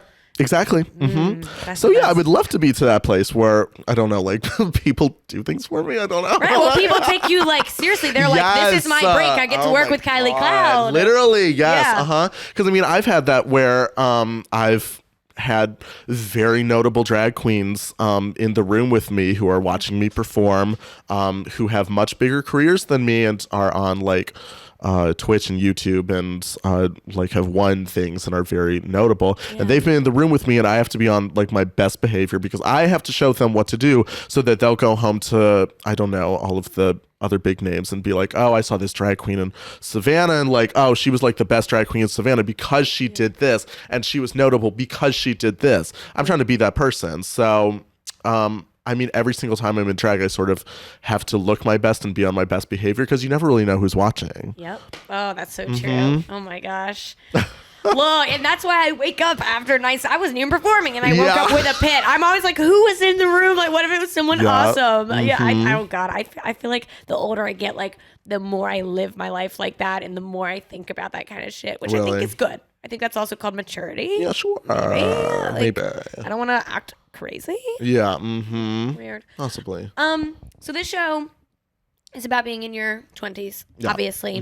What advice do you have for the 20-somethings out there who are maybe like trying to get into something creative? Maybe they want to get into something new and express themselves. Everything starts somewhere. And literally, this sounds so ridiculous. And if I heard this 5-6 years ago, I would hate myself. Oh my God. You just have to do it. Yeah. Like dead serious. Like you learn by doing. And especially me, I learn by doing. I could never sit in a classroom. This is also why I haven't been to college. I could never sit in a classroom and learn things by being told what to do, I suppose. I learn by doing it. I learned by being shown how to do it sometimes, like doing hair. Like people had to like literally show me the products to use and show me how to do it, and that sunk much deeper in than if someone told me to go to the store and then do these steps, you know. So I mean, a lot of art is really just doing it, sitting down to paint, doing it, and you just get better. Sitting down to makeup and just doing it, you know? Like trial and error with products. You have no idea how many just random products that I've used once and have never used because they are not up to like my standard of how I want to look, you know? Which is why I've stuck to similar products because I know that those products will look good on me and I know how to use them, if that makes sense. So a lot of things are just trial and error, and you really, if you want to do an art, you have to find the time to do it and just simply do it. Like, I mean, it's so hard to start. That's what everyone says, and it really is true because it's never, ever going to be perfect from the jump.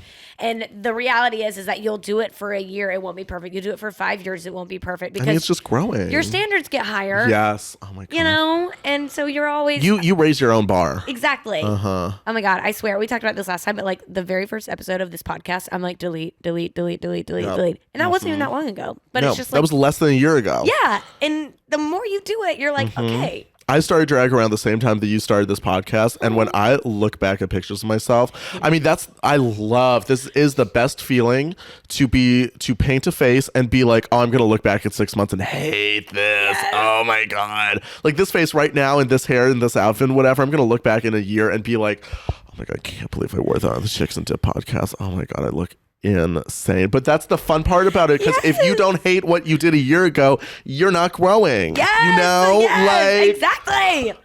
God, it's so I true. can't wait to hate myself in a year. Like, it's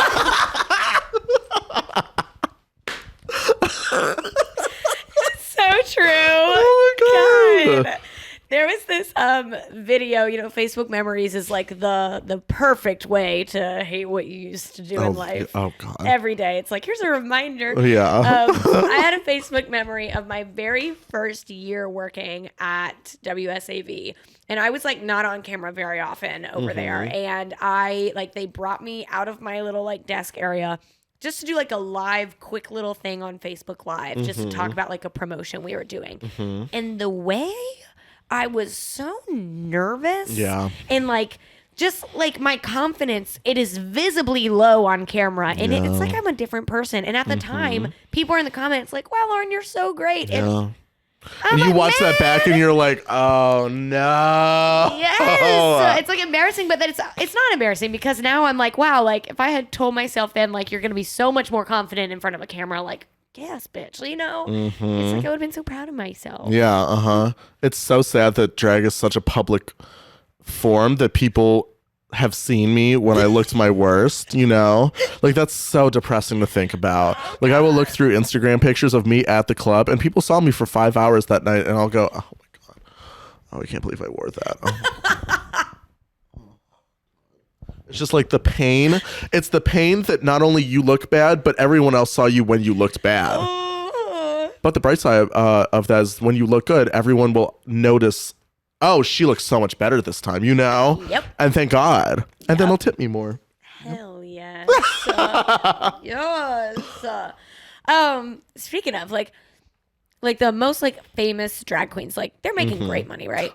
Yeah, it's sort of like the top 1% type of thing. Gotcha. People like Trixie Mattel, Bob the Drag Queen, RuPaul, like the highest of the highest. They are so famous from first of all being on things like RuPaul's Drag Race, but also once they were on RuPaul's Drag Race, they have created like empires. They have been like Trixie Mattel's on YouTube. She had that show on Discovery Plus. Like she has albums. She has stage shows. She never stops touring. You will always see her in your city like twice a year because she's going around that globe 3 times a year. Wow. Like doing comedy shows because she does like dragging comedy with like Katya and whatever. She does her music with her band, which she has albums and albums of. She has music videos. I mean, like these are people who like hustle to death. Like they are never at home, and if they are at home they are like creating something. Like these are people who have like empires and like people who are doing things for them so that they are like pumping out content. It's almost like they're like influencers and stuff. But I mean the people who are rich are the people who never stop working. Gotcha. You know? And I mean Trixie Mattel isn't even rich compared to like people who are like actors getting paid millions and whatever. Like right, one project, you're set for the year. Girl, drag is not something you can do like full-time easily. Like you cannot make a lot of money off of drag because booking fees are not like set at a level. It's sort of like what they can pay, and then like people are not going to give you more than $1 usually, and so like it's not like a viable option to get rich, you know? Like you spend so much money on the hair and the makeup and the dresses and the shoes and all of it. Like it is such a money suck. Absolutely. So which is why I like to make a lot of my things out of plastic that I can get for free, you know? Like so I think about that a lot with all kinds of performance. Like it's just hard, and I don't know how it would ever change, you know? Like I mean, podcasting is similar to that. Like people always say like, you know, what is something that you struggle with in podcasting? And I'm like, there's no middle class of most art, you know, like you're either starving artist or you're household name. And it's like, I don't know how like we as a world could fix that, but if there was just like a nice, comfortable middle class for the arts, that'd be sick. Where you can be like casual. Right. Casual arts, but still like making enough money to do that. Exactly. Like a nice living. A lot of art is about community, I feel like. And so like if a community decides to raise the bar and put art first, then art will flourish in that way, I suppose. So like, I feel like SCAD has somewhat done this, but I also feel like not enough. Like we live in Savannah where SCAD is, Savannah College of Art and Design, and like they have really like revitalized the city and sort of brought a lot of attention to it from like the film industry, like a lot of the arts industry. But I feel like still there's a lot to do for people who are local who are not at SCAD, I suppose. Like I feel like there are so many like opportunities and bridges for huge corporations like SCAD to create that middle and to sort of raise the bar for the community that the college is in, I suppose. Yeah. But I guess I also sort of understand it because if you're going to SCAD, you're spending lots of money, and so you want the school to help you build up, but I still feel like there's a lot of like bridging between like those students and the local Oh my God. arts community, I suppose. Yeah. Well, that like, and it's so weird, like living in a city. I didn't know that we get on this topic, but I love it. I'm like, now I'm going down a different rabbit hole. But living in a city with an art school in it, Yeah. I went to Mississippi State, and that surprisingly, Starkville is like quite the little artsy, Yeah. like, town. I think most college towns are. Sometimes they'll surprise you. Yeah. Yep. It was wonderful, but like, I think about how much creative work I did for free, and like, Oh my God. like, I mean, and the thing is, I didn't even think that I deserved to be paid. Frankly, Yep. I still have it's hard for me now to look back and say all of those projects that I did for local businesses and whatever, like I should have been paid. And I don't know why it's hard for me to Really? accept that. But now, like living somewhere like this, I would never, ever hire a SCAD student for nothing. You know what I mean? Like I'd never expect them to just work for free. Yeah. But that's what I did. It's so weird. Yep. Well, I mean, sometimes you sort of have to rise the ranks like that. I mean, it's sort of like a sacrifice. I mean, it's literally sort of what I did. I got into drag and went to a club for free. Like, it was really just for fun. Like, I wasn't even looking for a job when I did that. But the fact is that I had, especially like when I started, like, I got hired, but I still had to put my name out there. And so, like, if I go to a new city now, I will get in drag and go to a club there so that people will notice me in a new city, and maybe I'll know some people there, and maybe I'll gain followers, and maybe I'll even get booked in that city, you know? Right. Like, it's just sort of, sometimes you have to do you things. really have to sacrifice a lot. Yep. But, yeah. Yeah, working for free, man. That's like something I Girl, tried it's to hard. actually with my former host. We tried to record an episode about like interning and working for free, and it's like we ended up scrapping it because we were just kind of like talking in circles. You know, it's like one of those things where it's just like, well, sometimes you should work for free because of the opportunity, but sometimes know your worth, and it's like I don't know what I'm doing. Girl, yeah. That's art, baby. But I mean, the drag community here is really interesting because it's such a small drag community, and there's only so many places that people can perform. And so I think that people here really try to hold themselves to a higher standard and really like look out for one another, because I mean, I would say there's under 25 drag queens in Savannah, Georgia. So everyone knows each other. Like everyone knows each other, what they do.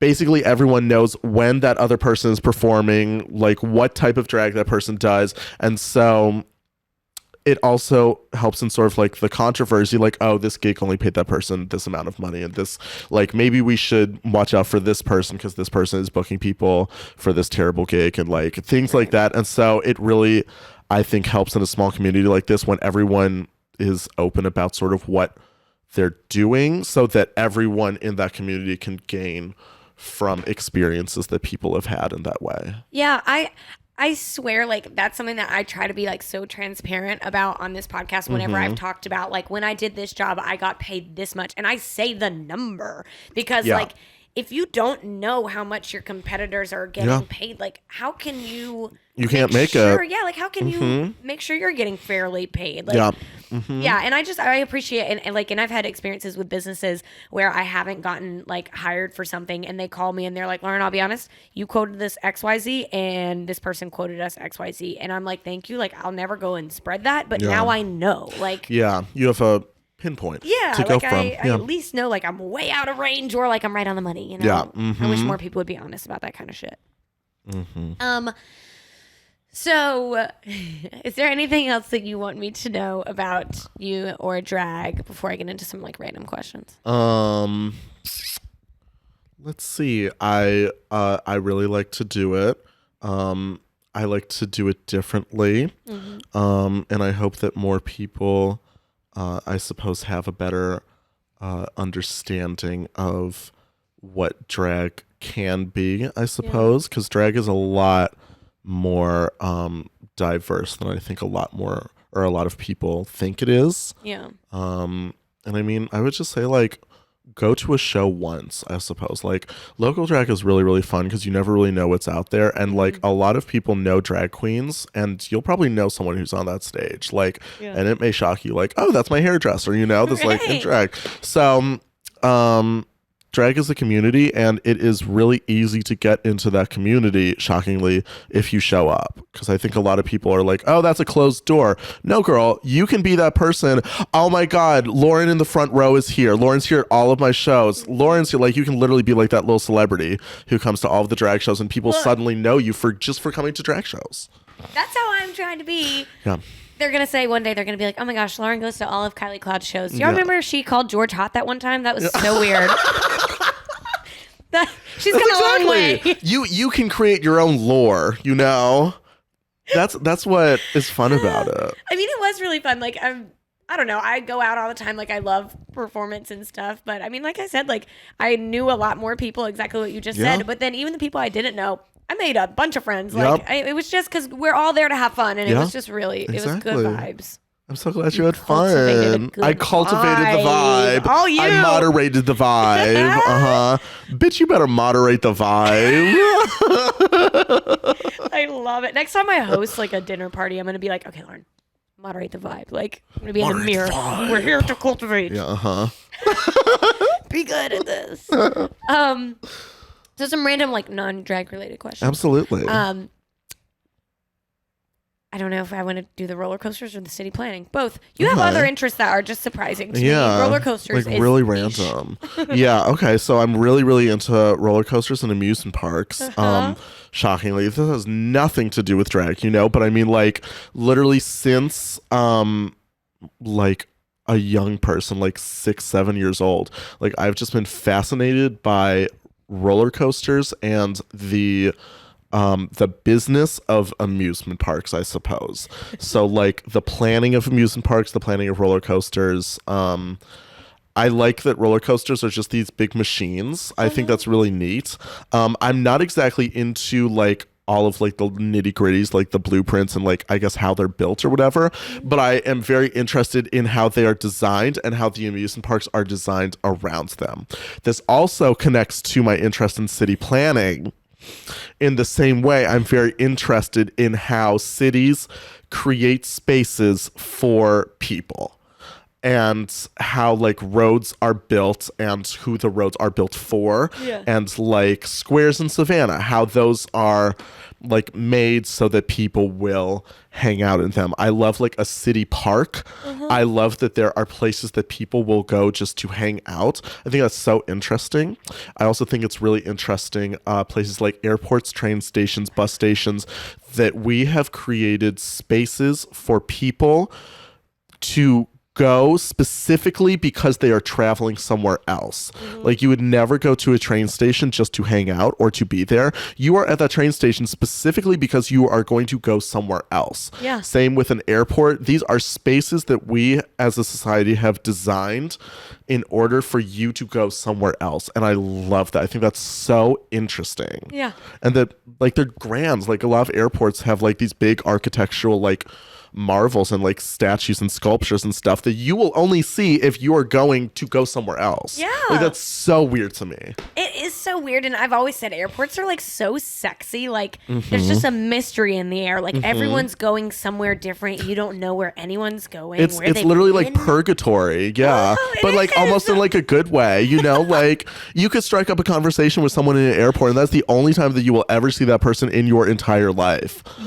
And you can learn so much from someone. Oh, where are you going? Oh, I'm gonna go on vacation to this place, and or I'm seeing my mother, or I'm seeing my aunt, or like you can learn so much about a person just from like chit-chatting in one of these like spaces that are just made for transportation. It's so weird. I think it's so interesting. I had like at an early age, I was like probably like 17-ish. I flew by myself for the first time, and I had like just the perfect experience. I'm a 17-year-old girl, you know, I'm like looking for some like cute boys. I get on this flight out of Jackson, Mississippi.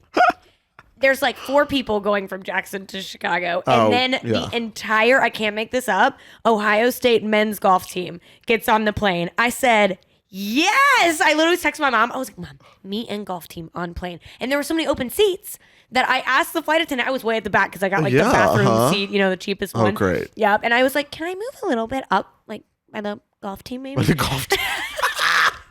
And she let me move because there was no one You were about there. to get 6 boyfriends on this flight to O'Hare. I sat like what is it, like across from Yeah, of course. the guy who was in the very back. We started chit-chatting. I swear to God, I am still friends with him and his now wife on Instagram. Yep. Oh my we God. kept in touch. It was like so crazy. I met him on an airplane. See, I love experiences like that. It's so You would neat. never know how many people you can relate to until you go to an airport. Like, Yep. it's the most public space in the world. It's so bizarre. Weird. It's so weird. I love it. I also just love, like, people just like drinking all hours of the day at the airport. 8:30 in the morning. It's like, how long have you been here? Awful. Tequila shots. It's like, oh, it's so fun. What a disaster. Now I want to take a trip. Let's take a trip. Oh my God. I have a friend, pro tip. Mm-hmm. I have a friend here who just started part-time with United at the airport. And she's like literally just like helping them put the like bags on the planes. Oh, sure. And she gets like 24 flights say, a year yeah. to give out to people. Plus I was her. about sure. I'm like, Yep. Mm-hmm. Yep. and it's like a part-time Airlines job. are insane. Yeah. Like, what? Yep. Should we When, go when I look worked up? at amusement parks, I used to get free tickets and I used to give tickets away.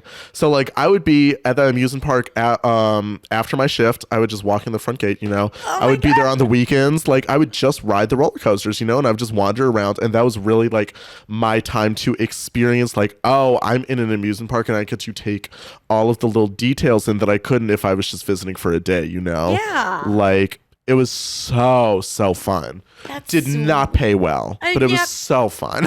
Hella perks though. Yeah, absolutely. What are amusement parks like at night? Are they spooky?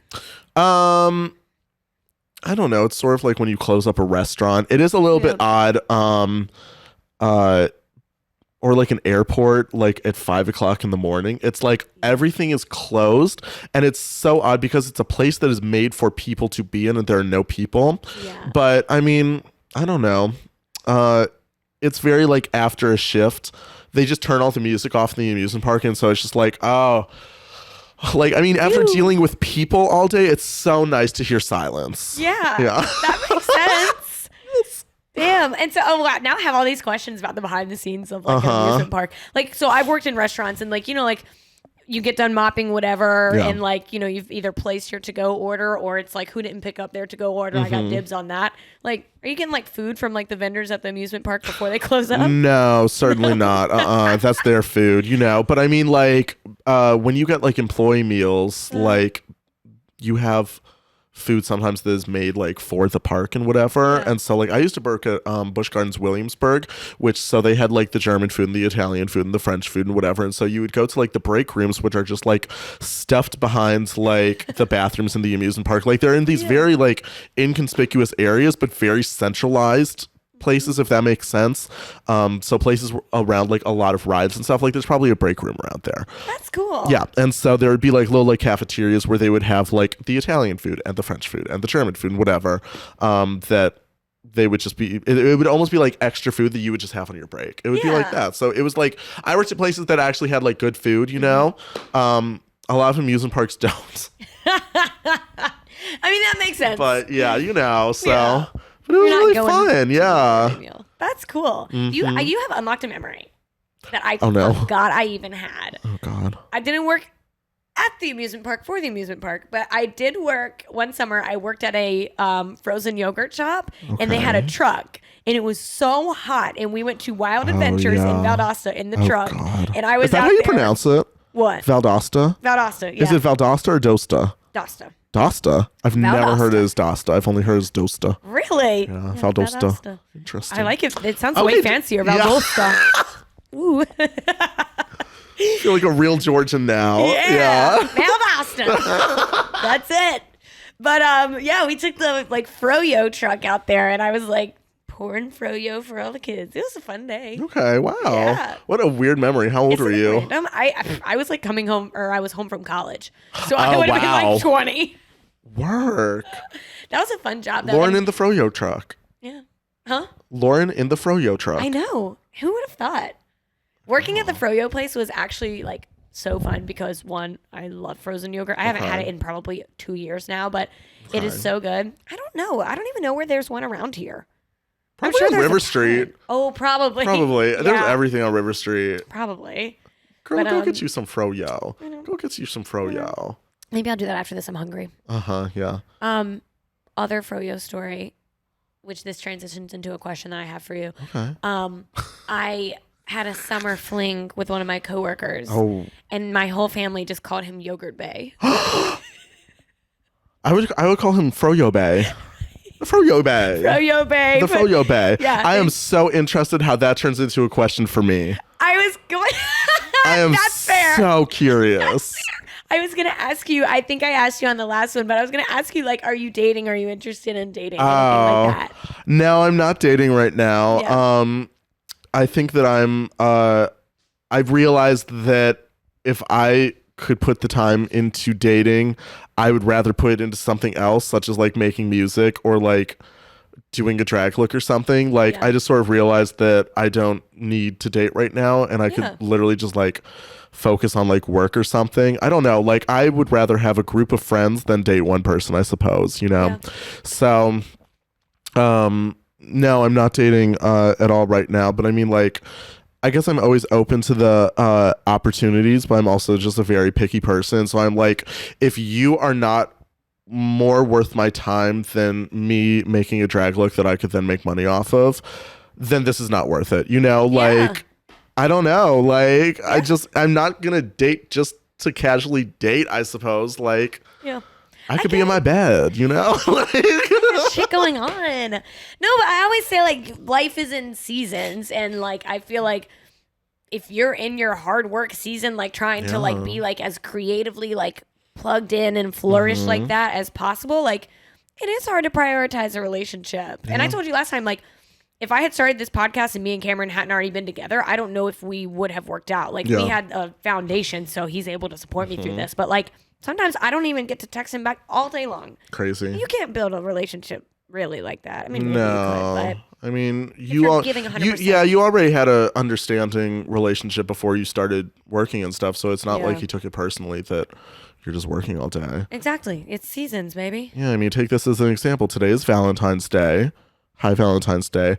I'm here doing a podcast in drag with you, and then I'm going to my day job for one of the most crowded nights of the year at my day job. So I'm just going from one to the other. I don't have a date tonight because I don't care. You know, like, girl, I be working. I don't know. I'm working all day too. Working. Damn. Even tonight, I'm doing a this is fun. I think I'll be posting it after this, but I'm doing like a little like hotel stay giveaway here. Yeah, it's like fun. I'm not staying in the hotel though. I'm working, so tonight I'm gonna go. I will get to enjoy a meal, but you know I'll be taking photos and all of that. Oh wow! And that's fine. But like, imagine if like tonight was like my Valentine's date with someone I had been dating for a month, and I'm like, hey, sorry, I know like you're trying to talk to me, but like I need to take 100 pictures tonight. That would not work out. It would not work. Sorry, I need to go put on a wig. I can't hang out with you tonight. Sorry. No, you can't do it all. What a mess. That's hilarious, though. I'm excited. You know, whatever. The only other thing that I wanted to ask you, I know that you are so into coffee. Yes. Tell me your coffee orders. Today, my coffee order is via my roommate, Mara. That's why it does not say my name on it. Because Mara works at Starbucks and sometimes brings me home a nice little coffee. That's so nice. Once in a while. So this is a chocolate cream cold brew. Delicious. This looks like a Trenta tonight. Huge coffee. This has peppermint in it.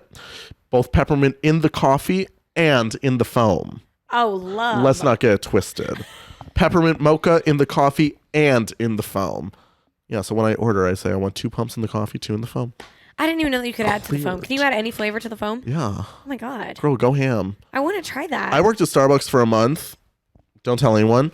But you can do literally whatever you want there. They have all the flavors, and people would literally like, they would order a specific thing, but then like 15 things that they wanted changed about it. People go ham at Starbucks. Oh my God. People really take Starbucks into their own hands like they're working there. It's so crazy. They don't get paid enough there. Like they're working there. Girl. Okay, there's like a whole side of TikTok that Starbucks orders. It's like, try this next time. And it's like all I wish this Starbucks shit. would shut that down.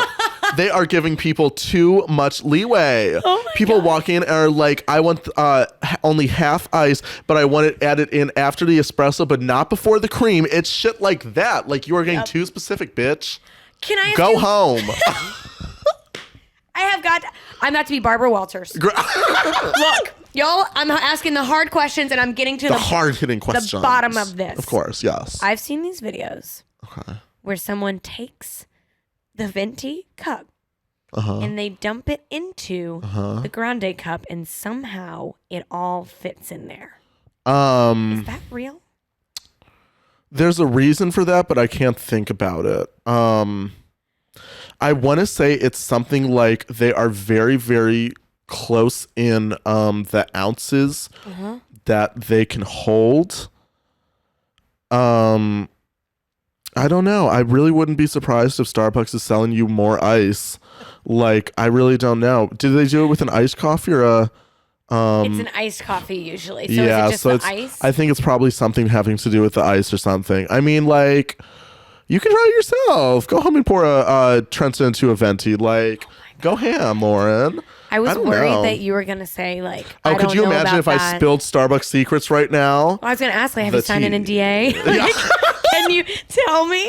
Girl, no. I really don't know. I'm not like a nerd about Starbucks. I just know what I like and I get what I like, you know? I want to try, like, maybe I'll go get one, like a venti size with no ice. Yeah. You know, and then I they can would just get fill my it with own. more cream. They wouldn't fill it with more coffee. That's the thing. They would just fill it with more filler. Gotcha. So, I mean, it's literally like you put in the amount of pumps that you want for the coffee, you put in the amount of espresso shots that you want for the coffee, and then you fill it up to the line with whatever else, you know? Gotcha. So really, if water, you want- ice, whatever. Yeah. If you want more, then you should just order extra espresso. Yeah, literally. Because they're not just going to randomly put in more. I mean, they don't even like pour their own shots. You press a button for the amount of shots that you want. Like, they have no control. It's all machined. It's for like the dumbest people in the world to make coffee. I'm dead serious. It's like McDonald's. Right. It's literally all machine driven, and you just press a bunch of buttons and put the coffee together, you know? That makes sense. Go to a real barista if you want more coffee. For real. Oh my God. I'm glad that I remembered I'm glad I thought of that. Like, Yeah. literally every time I see that video, my brain is like, how is that happening? It's like an optical illusion, but with coffee. Exactly. It's so thrilling. Oh my God. Well, anything else you want me to know? Anything else you want to talk about? I don't think so. I feel like this was our best one yet. This was our best one. Absolutely. I see, like, literally, have you been watching me? I've been glancing at the board. It's red still, so we're still recording. Thank fuck. Thank God. But knowing me, we're going to have to do this a fourth time. Could you imagine?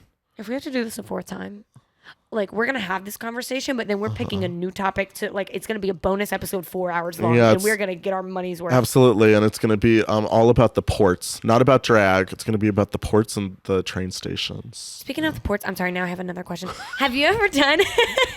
Have you ever done one of those boat tours here where it takes you like really close, like all the way down No, to but the I probably port? should because I love like industrial ports and like the cranes and stuff. So I really probably should do that. Wait, okay, it's called Outside Savannah. I'm literally about to send her this clip and like get us on there. but Amazing. I would love Get us free tickets do to Outside it. Savannah. Seriously, Put a drag queen on a boat.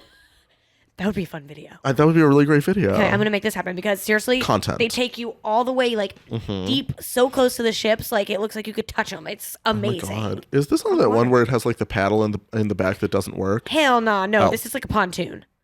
Oh, girl, I don't know what. No, I don't know. Well, are you talking about one of those low boats? No, I mean it's like a 12-person boat. Oh, Like, I mean, it's like small. that sounds fun. Yeah, it's not like a paddle boat though. Like, we will not go down. No, And they just take you up the river. Yeah, and then they take you like back in like the like wildlife reserve like marsh area. In the But the swamps? coolest part is you get to go by the ports, and it's like, whoa. I So better cool. pin my wig down for this. I mean, seriously, it's windy. I did it whenever it was like 10 degrees outside, and I was like, worth it. We saw an alligator too. It was pretty neat. Work. Yeah. In 10 degrees. Period. I saw an alligator work. Work. Amazing. Okay, I'm gonna work on getting a support tour. That would be so fun. I want you to see it. Okay. All right. Anything else? I don't think so. I've had so much fun here I today. have too. This has been really fun. Absolutely. A nice little chit chat. know. Girls and gals. I loved it. Chicks and dip. Chicks and dip. Absolutely. I love. Okay, well, with that, tell people where to find you. My name is Kylie Cloud. You can find me on a lot of social medias under Kylie, you are a cutie. That's my Instagram handle. If you just Google Kylie Cloud, Kylie Jenner and her baby wearing a cloud outfit will come up, but then also my SoundCloud and my Spotify page and my everything will come up as well. So I mean, That's hilarious. Yeah, I'm out there, you know. Follow me on Instagram. This is one that I'm most on, and I post the most on. I post pictures and stuff. I post really nice pictures now. You look amazing in literally everything. Amazing. Amazing. Yeah. Yes. All right, well, cool. And so locally, just keep an eye on the socials for any upcoming gigs. Yeah. Cool. Mm-hmm. Places like I don't know, like Club One Gorilla Gay Bar, they always post things.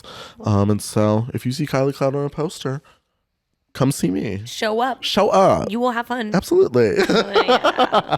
Cool. Well, thank you so much for coming on. With that, I'll wrap us up. Y'all Slay. know the drill. New episodes drop every single Monday morning, bright and early. We are video on YouTube and Spotify, audio only on Spotify, Apple, Google, Stitcher, Amazon, literally anywhere you can get a podcast. I'm obsessed with you right now. I'm wearing hip hats and I have to show them off. Of course. It's on video. Follow me at Chicks and Dip Pod and at Lauren_Wolverton. And please share this episode. If you loved this conversation as much as I did, please share it, you guys. That helps us more than you know. And with that, we'll see you next week. Bye-bye. Bye.